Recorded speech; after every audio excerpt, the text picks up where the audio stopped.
Hello everyone, my name is Arindam ball और आज हम एक फिजिक्स का एक छोटा सा लेक्चर लेके आने वाले हैं और उसका टॉपिक रहेगा प्रोजेक्टाइल मोशन। प्रोजेक्टाइल मोशन, ठीक है। इसका टॉपिक रहेगा प्रोजेक्टाइल मोशन।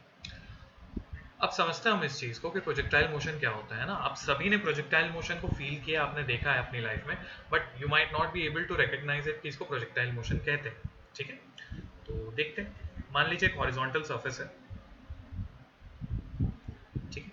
आप एक एंड से यू वेलोसिटी से फेंकते किसी पार्टिकल को थीटा एंगल पे, है ना। यू वेलोसिटी से थीटा एंगल पे फेंकते, तो आपको पता है पार्टिकल कुछ ऐसा पाथ बनाता है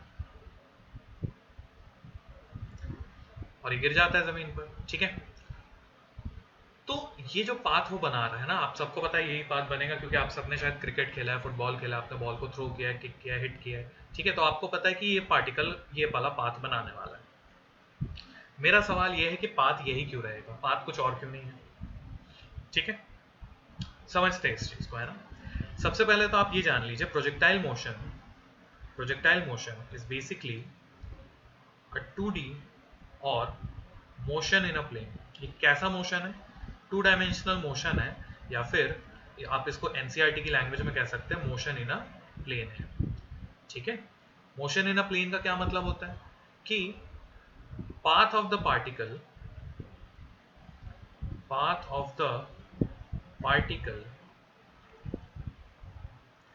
in a plane should be anything other than a straight line, है ना। ये कुछ भी हो सकता है other than a straight line, सही बात है, ठीक है। और एक चीज हमें ये पता होना चाहिए कि एक्स वाई, वाई जेड या जेड एक्स, उसके दोनों में से, इन तीनों में से कोई भी दो कोऑर्डिनेट साइमल्टेनियसली चेंज होने चाहिए। टू कोऑर्डिनेट्स मस्ट चेंज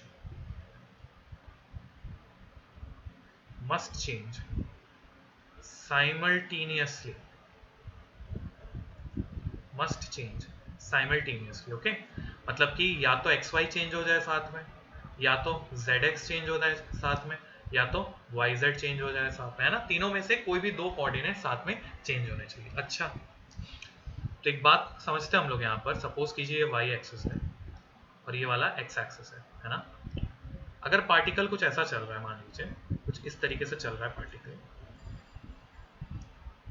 है ना, इस लाइन के अलॉन्ग चल रहा है, तो क्या ये 2D मोशन है? नहीं, wrong. It is not a 2D motion,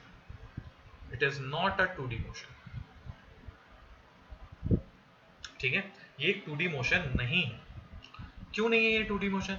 क्योंकि इसका पाथ स्ट्रेट लाइन है। ये स्ट्रेट लाइन के अलावा कोई सा भी दूसरा पाथ ले सकता है, बट ये स्ट्रेट लाइन नहीं हो सकता। जब तक ये स्ट्रेट लाइन है ये 2D मोशन नहीं कहलाएगा। इसका पाथ कुछ भी हो सकता है, कोई भी कर्व्ड पाथ हो सकता है, कोई भी हेलिकल पाथ हो सकता है, but anything apart from a straight line, it must not be a straight line, ठीक है। तो हमारा जो प्रोजेक्टाइल मोशन है वो तो स्ट्रेट लाइन नहीं है, मतलब वो एक 2D मोशन है। बट आपने एक चीज देखी यहां पर कि वो जो पार्टिकल है वो एक स्पेशल कर्व्ड पाथ में चल रहा है ना। ये कर्व्ड पाथ में चल रहा है, ये कोई और पाथ नहीं ले रहा है। ऐसा क्यों? चलिए समझते हैं, ठीक है। तो क्योंकि ये 2D मोशन है, इस केस में हमें एक चीज हमेशा ध्यान रखनी चाहिए कि perpendicular components do not affect each other in magnitude, ठीक है। जो परपेंडिकुलर कंपोनेंट्स होते हैं वो एक दूसरे को मैग्नीट्यूड के फॉर्म में चेंज नहीं कर सकते, अफेक्ट नहीं कर सकते, ठीक है।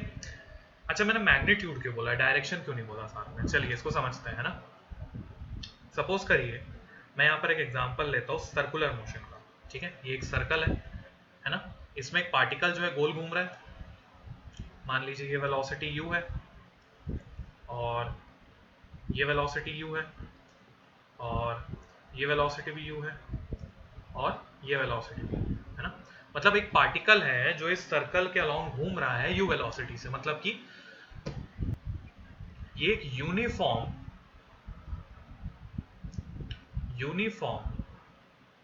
सर्कुलर मोशन है। ये कैसा सर्कुलर मोशन है? यूनिफॉर्म सर्कुलर मोशन, मतलब वेलोसिटी इज कांस्टेंट। बहुत सही बात है। अच्छा एक बात देखिए, यहाँ पर हर एक सर्कुलर मोशन में एक एक्सेलरेशन होता है टुवर्ड्स द सेंटर, जिसको हम लोग बोलते हैं सेंट्रीपिटल एक्सेलरेशन, ठीक है। तो ये सेंट्रीपिटल एक्सेलरेशन हो गई। अब बात को समझिए, ये जो सेंट्रीपिटल एक्सेलरेशन है, ये इस वेलोसिटी, इस पार्टिकल की वेलोसिटी को हर बार चेंज कर सकती है। देखिए पहले ये राइट साइड लग रहा था, अब ये डाउनवर्ड हो गया, अब ये लेफ्टवर्ड हो गया, अब ये अपवर्ड्स हो गया, है ना। तो सेंट्रीपिटल एक्सेलरेशन जो है पार्टिकल की डायरेक्शन को हर बार चेंज कर रही है, लेकिन पार्टिकल के वेलोसिटी के मैग्नीट्यूड को चेंज नहीं कर रही है। मतलब कि, और देखिए ये दोनों है भी आपस में परपेंडिकुलर, मतलब कि perpendicular components can not affect each others in magnitude but can affect each other in terms of direction, ठीक है। तो इसी कॉन्सेप्ट का हमें यूज करना है कि जब x को कंसिडर करना है, x वाले कंपोनेंट्स को, तो y को कंसिडर नहीं करना है। y कंसिडर, इसको ऐसे लिख लेते हैं, y must not be considered, है ना। y को अपने को कंसिडर नहीं करना है, और वाइस वर्सा मतलब जस्ट इसका उल्टा है, जब y को कंसिडर करना है तो x को कंसिडर नहीं करना है, ठीक है। बहुत सही बात है। चलो अब इसी कॉन्सेप्ट का यूज करके हम प्रोजेक्टाइल मोशन को आगे सॉल्व करते हैं, कि देखते हैं कि उसका path of a projectile is a curve, है ना। Path of a projectile is a curve y। ये हमारे लिए बहुत ही महत्वपूर्ण सवाल है कि path of a projectile is a curve y। Curve ही क्यों, है ना, स्फेरिकल नहीं, और एक स्पेशल टाइप का कर्व है वो, है ना, पैराबोलिक जैसा दिख रहा है वो, हम प्रूव करेंगे उस चीज को। ना वो स्फेरिकल है, सॉरी, ना वो सर्कुलर है, ना वो हेलिकल है, ना वो साइनोसॉइडल वेव है, वो कैसा है, कर्व्ड पाथ है, तो कर्व्ड ही क्यों है, ठीक है। चलिए समझते हैं इस चीज को। मान लीजिए कि मैंने एक हॉरिजॉन्टल सरफेस ले लिया,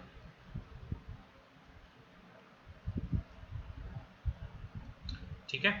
हॉरिजॉन्टल सरफेस पे मैंने u वेलोसिटी से किसी पार्टिकल को प्रोजेक्ट किया एट एन एंगल थीटा, ठीक है, एट एन एंगल थीटा। सही बात है। तो हम सबको पता है कि अगर u कंसिडर किया है तो इसके दो कंपोनेंट्स होंगे अकॉर्डिंग टू वेक्टर लॉ, एक थीटा के साथ, इसका नाम होगा u cos थीटा, और एक ये वाला कंपोनेंट जो थीटा के अगेंस्ट होगा, ये होगा u sin थीटा, है ना। दो कंपोनेंट्स हैं आपके पास।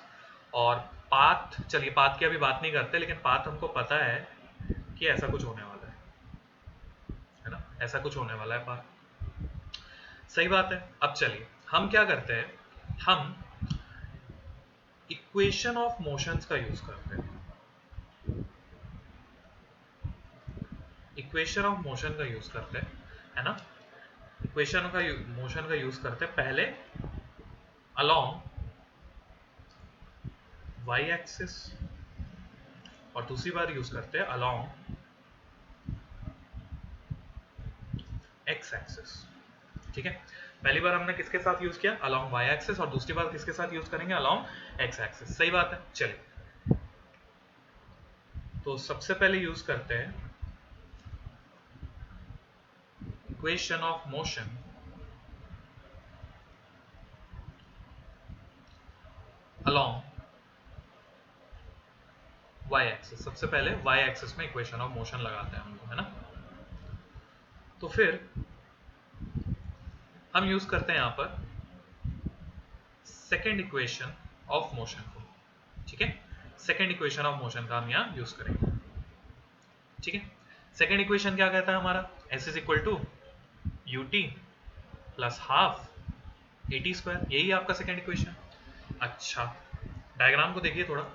मान लीजिए किसी भी मोमेंट या किसी भी टाइम t पर इसका जो वर्टिकल डिस्प्लेसमेंट है पार्टिकल का वो है y, और जो हॉरिजॉन्टल डिस्प्लेसमेंट है वो है x, है ना। किसी भी टाइम t पर एट एनी टाइम t इसका जो वर्टिकल डिस्प्लेसमेंट है वो कितना है y, और हॉरिजॉन्टल डिस्प्लेसमेंट कितना हो गया पार्टिकल का x। ठीक है, तो अगर मैं अलॉन्ग y एक्सिस लगा रहा हूं तो उस मोमेंट ऑफ टाइम y पर, मतलब उस मोमेंट ऑफ टाइम t पर डिस्प्लेसमेंट y है। अच्छा, और ऊपर जाने वाली velocity along the horizontal, along the vertical velocity क्या है, u sin थीटा। तो यहाँ पर u की जगह लगा दूंगा मैं क्या, u sin theta into time t plus 1/2 minus g into t square, है ना। अब ये माइनस जी का क्या फंडा है यहाँ पर, उसको थोड़ा सा चलिए समझते हैं हम लोग। क्योंकि एक वर्टिकल प्लेन है ना, एक वर्टिकल प्लेन है, इसको हमने माना है कौन सा एक्सिस, इसको माना है हमने वाई एक्सिस। फिर से बना लेते हैं इसको। ऊपर वाले को हमने क्या माना है वाई एक्सिस, और ये हॉरिजॉन्टल वाले को हमने क्या माना है एक्स एक्सिस। सही बात है, ऊपर वाले को हमने माना है पॉजिटिव और राइट साइड वाले को हमने माना है पॉजिटिव, है ना, जो नॉर्मल कन्वेंशन होता है। लेकिन आप इस चीज को समझिए, जो एक्सेलरेशन ड्यू टू ग्रेविटी है वो तो लग रही है नीचे ऐसे, है ना, हर पॉइंट पर नीचे की तरफ लग रही है। सही बात है, एक्सेलरेशन ड्यू टू ग्रेविटी कहां लग रही है, हमेशा नीचे की तरफ लग रही है। बहुत सही बात है। तो अगर u sin थीटा ऊपर है और उसको हमने पॉजिटिव माना है, तो g अगर नीचे लग रहा है तो उसको ऑब्वियस सी बात है हम क्या मानेंगे, नेगेटिव मानेंगे, है ना। तो इसीलिए यहां पर एक्सेलरेशन की जगह मैंने क्या पुट कर दिया, -12 gt स्क्वायर। ठीक है, आगे देखते हैं। तो y की वैल्यू कितनी आ जाएगी मेरे पास, u sin theta t -12 gt square. सही बात है। अब सेम इक्वेशन को हमें यूज करना है along the x axis। Equation of motion, equation of motion along x axis। ठीक है, equation of motion along x axis। यहां पर भी हम एक काम करते हैं, सेकेंड इक्वेशन लगाते हैं। ठीक है, सेकेंड इक्वेशन, सेकेंड इक्वेशन वही होता है s is equal to u t plus half 80 square, है ना। अब थोड़ा सा डायग्राम की तरफ चलते हैं हम लोग वापस। अलॉन्ग द हॉरिजॉन्टल डिस्प्लेसमेंट कितनी हुई है यहाँ पर x, तो लिख देते हैं x is equal to horizontal में वेलोसिटी कितनी है अपने पास u cos थीटा, तो लिख दो u cos थीटा। अब टाइम तो देखो यार स्केलर है, वो तो x और y कोऑर्डिनेट पे डिपेंड करेगी नहीं, तो टाइम तो सेम रहेगा, plus half 0 into t square. अब भाई यहाँ 0 कैसे हो गया, आपकी जितनी भी एक्सेलरेशन है वो y एक्सिस के अलॉन्ग है ना। आपकी जितनी एक्सेलरेशन है वो किसके अलॉन्ग है, y एक्सिस के अलॉन्ग। x एक्सिस के अलॉन्ग या हॉरिजॉन्टल के अलॉन्ग कोई भी एक्सेलरेशन नहीं है, acceleration is effectively zero, acceleration is effectively zero. x axis के अलॉन्ग कोई भी एक्सेलरेशन का कंपोनेंट नहीं है, और हमने तो पहले ही बोला है कि जब आप x को कंसिडर करो तो y को भूल जाओ। ठीक है, तो y में है एक्सेलरेशन, x में नहीं है, तो फिर y के एक्सेलरेशन को आप x में पुट अप नहीं कर सकते। तो इसलिए यहाँ पर एक्सेलरेशन की जगह मैंने क्या लिख दिया, 0। x की जगह क्या आ जाएगा, u cos theta into T, है ना। अच्छा, हम प्रूफ क्या कर रहे थे, हमको निकालना था path of projectile is a curve y। ठीक है, तो पाथ निकालना है, मतलब कि आपको basically x axis sorry y axis और x एक्सिस के बीच में रिलेशन निकालना है। तो जब भी y एक्सिस और x एक्सिस के बीच में रिलेशन निकालना हो तो इस t का कोई काम नहीं रहेगा, है ना। तो हम क्या कर देंगे, इस t को एलिमिनेट करेंगे। तो मैं यहाँ से क्या लिख सकता हूँ, t is equals to x by u cos theta. ठीक है, अब इस t को उठाकर, है ना, इस वाले इक्वेशन में पुट कर दो। ठीक है, लिख देते put put t is equals to x by u cos theta in, इसका नाम दे देते कुछ, इसका नाम दे देते हम इक्वेशन नंबर 1। इन इक्वेशन 1 तो क्या हो जाएगा, y is equal to u sine theta into t, तो t की जगह x by u cos theta -1/2 g t का स्क्वायर, मतलब x square by u square cos square theta. सही बात है। देखिए यहाँ से u और u खत्म हो गए, आपके पास क्या बचा, y बराबर x sin theta by cos theta is tan theta minus half g x square by u square sec square theta. ठीक है, x square by u square sec square theta. तो ये आपका y और x के बीच में relation आ गया। ठीक है, यह आपका y और x के बीच में रिलेशन आ गया। अब सवाल ये है कि इससे क्या पता चला भाई कि पार्टिकल का पाथ ऐसा क्यों है। ठीक है, तो चलिए थोड़ा सा मैथमेटिक्स में जाते हैं, है ना। मैथमेटिक्स ये कहती है हमें, अगर हम थोड़ा बहुत भी इक्वेशंस के बारे में जानते हैं और कोनिक सेक्शंस के बारे में जानते हैं, कि equation of a conic section, equation of a conic section basically standard form में देखेंगे तो 3 कोनिक सेक्शंस हम पढ़ते हैं, है ना। पहला होता है हमारा क्या, पैराबोला। पैराबोला का इक्वेशन, जनरल पैराबोला का y square is equal to 4ax। ठीक है, दूसरा क्या होता है, एलिप्स। एलिप्स का इक्वेशन क्या होता है, x square by a square plus y square by b square is equal to 1। और तीसरा क्या होता है हमारा, हाइपरबोला। ये क्या होता है, x square by a square minus y square by b square is equal to 1। ठीक है, तीनों दिखते कैसे हैं, चलिए वो भी देख लेते हैं, तीनों दिखते कैसे है ना। अगर ये वाई एक्सिस है, अगर ये वाई एक्सिस है, ये एक्स एक्सिस है, तो ये वाला जो पैराबोला है y square is equal to 4ax, ये कुछ ऐसा दिखेगा, है ना। x की वैल्यू अगर सिंगल बढ़ रही है तो y की वैल्यू स्क्वायर के हिसाब से बढ़ेगी, तो ये पैराबोला हो गया। एलिप्स अगर बनाना है तो अगर मान लीजिए ये x एक्सिस है, ये y एक्सिस है, तो आपका एलिप्स कुछ इस तरीके का बनता है, अंडाकार शेप। ठीक है, और अगर आपको क्या बनाना है, अगर आपको हाइपरबोला बनाना है, तो अगर ये x एक्सिस है और ये वाला एक्सिस y एक्सिस है ना, तो आपका हाइपरबोला कुछ ऐसा बनता है। ठीक है, तो भाई हमें इन तीनों को देख के तो मुझे तो ये सबसे अप्रोप्रिएट लग रहा है कि ये प्रोजेक्टाइल से मिलता जुलता है थोड़ा बहुत, है ना। एक जगह से स्टार्ट हो रहा है और ऐसे आगे बढ़ रहा है। ठीक है, लेकिन अपना पैराबोला थोड़ा डिफरेंट है ना। अपना पैराबोला कैसा है, अपना इक्वेशन, अपना पाथ कैसा बना था प्रोजेक्टाइल का, कुछ इस तरीके का बना था,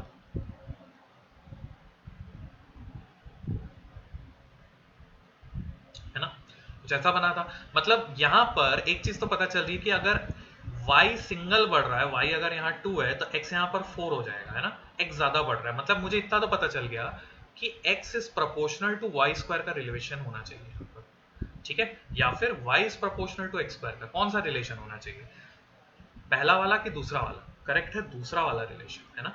अगर ये 2 है तो ये ऑब्वियस सी बात है ये इससे ज्यादा बढ़ेगा 4 होगा। ठीक है, एग्जैक्टली नहीं, बट कहीं ना कहीं उससे सिमिलर होगा। कैसे, मैं आपको बताता हूं। हमारा क्या आया इक्वेशन जो लास्ट हमने प्रूव किया, y बराबर x tan theta minus half g x by half g x square by u square sec square theta. ठीक है, तो अपने को क्या निकालना है, y और x के बीच में रिलेशन निकालना है। ठीक है, अब यहां तो दो रिलेशन है, एक लीनियर वाला और एक स्क्वायर वाला। हम कौन सा ले, तो हमें तो ये सिखाया गया है स्कूल में कि जो पावर बड़ा होता है उसी के साथ हम लोग कंपेयर करते हैं। तो अगर मैं इन दोनों को कंपेयर करूं तो मुझे एक्स स्क्वायर के साथ कंपेयर करना चाहिए। तो y इज प्रोपोर्शनल टू, क्या मैं यहां से लिख सकता हूं, माइनस एक्स स्क्वायर। और बिल्कुल वो सही भी है ना। सही इसलिए है क्योंकि नेगेटिव है। नेगेटिव क्यों है, देखिए अगर पॉजिटिव पैराबोला होता, ये अगर ये पॉजिटिव पैराबोला होता तो इसका कर्व कुछ ऐसा बनता, ऐसा इंक्रीज करता होगा, लेकिन ये तो उल्टा है, ये तो कम होने वाला है ना। देखिए आप, ये ऑटोमेटिकली कम होते जा रहा है, तो ये ऑब्वियस सी बात है यहाँ पर नेगेटिव रिलेशन आना चाहिए, है ना। कैसा रिलेशन आना चाहिए यहाँ पर, नेगेटिव रिलेशन। तो यहाँ सही भी है कि y is equals to x tan theta minus half g x square by u square sec square theta. मतलब कि ये एक नेगेटिव रिलेशन का पैराबोला है, और हमने इस बात को प्रूव किया कि पैराबोलिक रिलेशन होता है किसमें, एक प्रोजेक्टाइल मोशन। ठीक है, तो हमने जहां से शुरू किया था कि क्यों किसी प्रोजेक्टाइल का पाथ ऐसे कर्व्ड होता है, ये हमने लास्ट में फिजिक्स और मैथमेटिक्स के एक अच्छे से कॉम्बिनेशन से प्रूफ कर दिया है. सो आई होप आपको ये सारी चीज़ें समझ में आई होंगी, and thank you for watching this video.